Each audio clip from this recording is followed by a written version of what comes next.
పోలీసులు ఈ రకంగా వ్యాఖ్యలు చేశారు. సో చూద్దాం. పోలీసులు అయితే ₹1,00,000 విరాళం కూడా ప్రకటించడం అయితే జరిగింది. ఇప్పటి వరకు 10 రోజుల పైన అయిపోయింది. ఈ రోజు 8వ తారీఖు, దాదాపు 13 రోజులైంది. 25వ తారీఖు గోడపత్రిక అంటించారు వాళ్ళు. ఈరోజు 13వ రోజు. ఈ రోజు వరకు కూడా వారికి ఎటువంటి కాల్స్ రాలేదు, ముఖ్యంగా జెన్యూన్ కాల్స్ కూడా రాలేదంటూ కూడా చెప్తున్నారు. సో జాహ్నవి పాపని తీసుకెళ్ళింది ఎవరు, ఆ ముగ్గురు ఎవరు అనే విషయం ఖచ్చితంగా త్వరలోనే తెలుస్తుంది.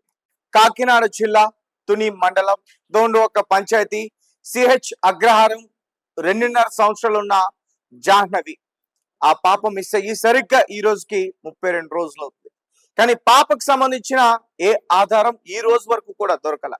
ఇక పోలీసులు కూడా ఎవరికైనా పాప ఆచూకీ తెలిసినా, లేదంటే పాపని ఎవరైనా తీసుకుని వెళ్ళిపోయి, ఈ సోషల్ మీడియా ద్వారా ఇది చాలా పెద్ద చర్చనీయాంశంగా మారింది కాబట్టి భయపడి వారు చెప్పకపోయినా, ఒకవేళ రహస్యంగా చెప్పినా వారిపైన ఎటువంటి కేసు ఉండదు, పాపని సురక్షితంగా అప్పచెప్పనంటూ కూడా చివరికి పోలీసులు కూడా మాట్లాడారు. అయితే చాలా మంది రకరకాల అనుమానాలు వ్యక్తం చేస్తున్నారు. ముఖ్యంగా జాహ్నవి పాపకు సంబంధించి వరుస తాతయ్య అయ్యే వ్యక్తి కోటేశ్వరరావు, ఇక రెండో వ్యక్తి పాపారావు. ఎక్కడైతే పాపని చివరిసారిగా కంచె వద్ద చూశాడో అతను, అలాగే ఆ కంచె దగ్గర పాపారావు చూసిన తర్వాత కుక్క అతని పైన అటాక్ చేస్తుంది అని చెప్పి ఊర్లో ఉన్న ఇంకొక 3 వ్యక్తులకి అతను చెప్పాడు. ఆ 3 వ్యక్తులు ఇంటికి వచ్చి ఆ తల్లిని అడిగారు, మీ పాప ఎక్కడ ఉంది అని. ఆ తల్లి కూడా ఆ 3 వ్యక్తుల పైన అనుమానం వ్యక్తం చేస్తాం. ఇక ఎక్కువగా పాపారావు అలాగే కోటేశ్వరరావు వీరిద్దరి పైన ఎక్కువగా అనుమానాలు వ్యక్తం అవుతున్నాయి. సో కోటేశ్వరరావు గురించి ముందుగా చూసుకుంటే, రీసెంట్ గా కోటేశ్వరరావు ఏం చెప్పాడు, ఈ పాంప్లెట్స్ అందించడానికి అనకాపల్లి వెళ్ళినప్పుడు ఒక కార్ మమ్మల్ని వెంబడించింది, నన్ను గుద్దేయడానికి ప్రయత్నించింది. అయితే ఆ రోజు సీసీటీవీ ఫుటేజ్ లో ఏదైతే ఒక కార్ కనిపించిందో ఆ కార్ ఈ కారు ఒకటే నెంబర్ అని చెప్పి దానికి ఒక నెంబర్ చెప్పి 1 2 3 4 అని చెప్పాడు. సో దీంతో పోలీసులు వెంటనే ఆ కారు ఎవరిది ఏంటి అనేది తెలుసుకునే ప్రయత్నం చేశారు. నిజంగానే ఆ కారు ఏమైనా కీలకంగా మారబోతుందా?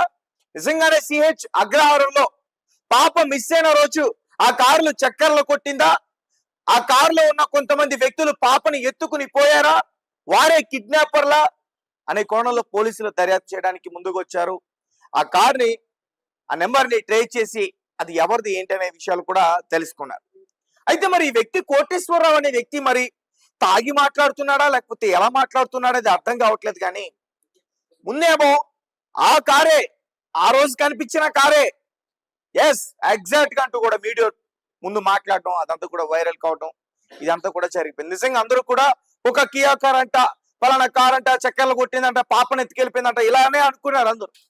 కానీ మళ్ళీ అతను రిక్వెస్ట్ చేస్తూ నన్ను క్షమించాలి, నేను ఏదో మైకుల్లో మాట్లాడేశాను, బాధతో మాట్లాడేశాను అని చెప్పేసి అందరూ కూడా అనుకున్నారు.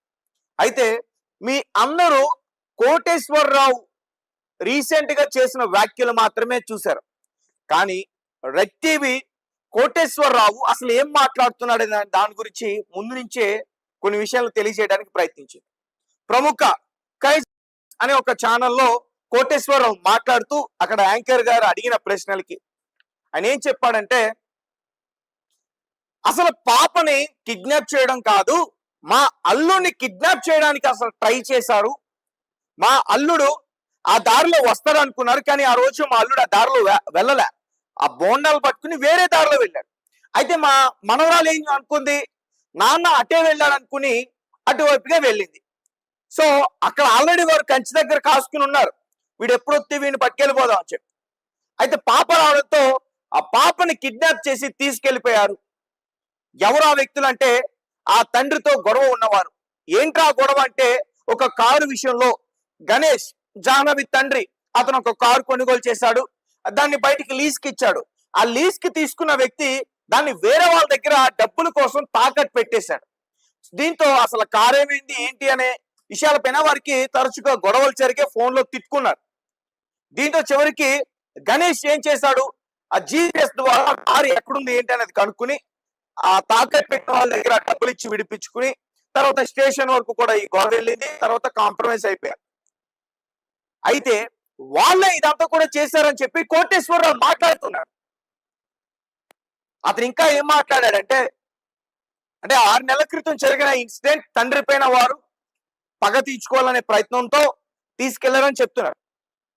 సో పోలీసులు ఎవరైతే ముగ్గురు అనుమానితులు ఉన్నారో వాళ్ళని అరెస్ట్ చేశారంట. అరెస్ట్ చేసుకుని వాళ్ళని గట్టిగా కొట్టారంట. ఎంత కొట్టినా వారు నిజం చెప్పట్లేదని చెప్పి ఇదే కోటేశ్వరరావు ఆ న్యూస్ ఛానల్ తో మాట్లాడారు. కామెంట్ సెక్షన్ లో ఖచ్చితంగా అతను ఏం మాట్లాడాడనే దాని గురించి నేను పిన్ చేసి పెడతా, మీరు చూసే ప్రయత్నం చేయండి. బ్లూ షర్ట్ వేసుకుని ఒక ప్రముఖ ఛానల్ వాళ్ళు అతన్ని అడుగుతుంటే ఇదే విషయం చెప్పాడు. సడన్ గా మళ్ళీ వెంటనే మాటల్ని మార్చేశాడు. అయ్యో నాకు తెలియక చెప్పేస్తున్నానేమో అని చెప్పి మళ్ళీ వెంటనే మాటలు మార్చేశాడు. అయితే ఆ ముగ్గురు వ్యక్తుల్ని పోలీసులు అదుపులోకి తీసుకున్నారు, విచారణ చేశారు. వారైతే ఖచ్చితంగా పోలీసులే చెప్పేసేవారు, వీళ్ళ ఏదో నాటకం ఆడారు, వీళ్ళ ఏదో డ్రామా క్రియేట్ చేద్దాం ట్రై చేశారు, కిడ్నాప్ చేసి ఏదో ఒక విషయం బయటకు వచ్చేది. కానీ పోలీసుల విషయం నేను దాచలే. పోలీసులకే అసలు ఏ విషయం తెలియట్లా, శాస్త్రానికి అంతు చిక్కట్లా. మరి ఈ వ్యక్తి అసలు మరి ఎందుకు ఇలాంటి వ్యాఖ్యలు చేస్తాడు? ఇంకా ఏం చెప్తున్నాడంటే, పాప మిస్ అయిన రోజే నేను ఇక్కడికి వచ్చాను అని పదే గుచ్చి దాని గురించే చెప్తున్నాడు. యాంకర్ ఎవరుతున్నాడు, సార్ ఇక్కడ బోరుబావులు ఏమైనా ఉన్నాయా, నీటి గుంటలు ఏమైనా ఉన్నాయా, ఆ బోరుబావుల అడుగులన్నీ, ఆ అడుగు ఎంత అడుగులు ఎన్ని అడుగులు ఉంటది, పాప దాంట్లో పడే అవకాశం ఉందా, ఇలాంటి అడుగుతుంటే అతను పోసగుచ్చినట్టు ఇవన్నీ కూడా వివరించే ప్రయత్నం చేశాడు కోటేశ్వరరావు. సో రీసెంట్ గా చేసిన వ్యాఖ్యలు చేసి మళ్ళీ వెనక్కి తీసుకుని దానికన్నా ముందు తెలిసి తెలియక మాట్లాడిన మాటలు ఇప్పుడు నేను వివరించే ప్రయత్నం చేశా. సో దీంతో ఇతని పైన అనుమానం వస్తుంది కొంతమందికి. కామెంట్ సెక్షన్ లో చాలా మంది తెలియపరుస్తా ఉన్నారు, అసలు ఇతను ఒకసారి అదుపులోకి తీసుకోండి, ఎందుకంటే చాలా మంది తాత నానమ్మ వీరి గురించి మాట్లాడుతున్నారు.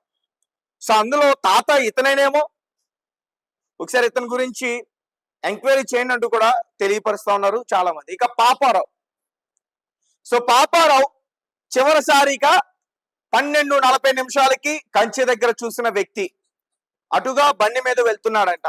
మరి అతను అమాయకుడు, పిచ్చోడు, మాటలు రావు ఇవన్నీ కూడా చెప్పారు. పిచ్చోడు బండి తోలుతాడా? పిచ్చోడు టైం ఎగ్జాక్ట్ గా చెప్తాడా?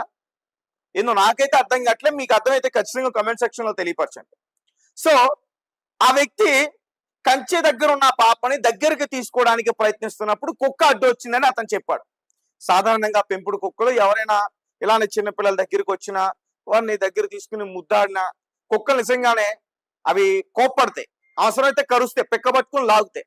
సో అలాంటిదే జరిగిందని మనం అనుకోవచ్చు. కానీ అతను అంటే ఆ ఒంటరిగా ఆ పాపను వదిలేసి ఎక్కడో ఊరు కిలోమీటర్ల దూరం ఉన్న ఊర్లోకి వెళ్ళి చెప్పడం ఎంతవరకు కరెక్ట్? ఒక పిచ్చోడు, అది బండి తోలుతున్న పిచ్చోడు, పైగా అతను మీడియా ఛానల్ తో కూడా మాట్లాడాడు ఎగ్జాక్ట్ గా ఏం జరిగింది ఏంటి అనేది. అతను ఏం చెప్పాడంటే, ఆ కుక్క పాపని నేను దగ్గర తీసుకోవడంటే నా పైన కరవడానికి వచ్చేసింది, నాకు భయం వేసింది, నేను ఊర్లో వెళ్ళి ఇంకో ముగ్గురికి చెప్పాను అంటూ కూడా చెప్పాను. సరే మరి ఆ ముగ్గురు ఇతను చెప్పినప్పుడు, పాపారావు చెప్పినప్పుడు మరి కంచె దగ్గరకు వచ్చి వాళ్ళు చూసారా? కంచె దగ్గరకు వచ్చి వాళ్ళు చూడాలి కదా. పాపారావు పలానా ప్లేస్ లో ఉందని చెప్పాడు అని చెప్పి అంటున్నాడు. వాళ్ళు కంచె దగ్గరికి రాలా, డైరెక్ట్ గా ఇంటికి వచ్చారు. మీ పాప ఎక్కడుంది, మీ పాప ఎక్కడుంది, మీ ఆయన ఎక్కడున్నాడు అనే విషయాన్ని అడిగారు. ఆ రోజు తల్లి కూడా రెడ్ టీవీ ఛానల్ తో మాట్లాడుతూ, సార్ నాకు ఆ ముగ్గురి పైన కూడా అనుమానం ఉంది, ఆ ముగ్గురులో ఒక అతని పేరు తరుణ్ అనే విషయం ఆమె చెప్పింది. అలాగే పాపారావు పైన కూడా అనుమానం వ్యక్తం చేసింది ఆ మహిళ. ఏదో జరిగింది, అది ఇంట్లో వాళ్ళ దగ్గరే జరిగిందా, వారికి శత్రువులు ఎవరైతే ఉన్నారో వారు నచ్చని వారు ఏదైనా చేశారా అనేది అర్థం కావట్లా. ఒకటి, పాపారావు ఏదైనా చేసి ఉండాలి. 2, కోటేశ్వరరావు ఏదైనా చేసి ఉండాలి. ఇక 3, ఆ ఇంట్లోనే వారి కుటుంబ సభ్యులోనే ఏదో జరిగి ఉండాలి. అంటే ఇప్పుడు తల్లిదండ్రులకి అనుమానం ఉంది, పోలీసులు వారిని అదుపులోకి తీసుకోవాలి, వారిని ఎంక్వైరీ చేయాలి, లేదంటే వారికి తెలియకుండా వాళ్ళ ఫోన్లు కూడా ట్రేస్ చేయొచ్చు. ఒకవేళ అదే నిజమైతే, వారి అనుమానమే నిజమైతే ఈరోజు వాస్తవం ఏంటి అనేది బయటకు వచ్చేసేది. పోలీసులు కూడా ఈ కేసు గురించి అంత ఆలోచించారు. ఎందుకంటే దీనిపైన చైల్డ్ కమిషన్ సీరియస్ గా యాక్షన్స్ తీసుకుంటారు. అందుకే కదా పోలీసులు పాప మిస్ అయిన తర్వాత అన్ని రోజులు అవుతున్నా ఎటువంటి పురోగతి, ఎటువంటి ఆధారాలు దొరకనప్పుడు హైకోర్టు ఏం చేస్తుంది, వీళ్ళకి మొట్టిగా లేసింది పోలీసులకి. ఏమని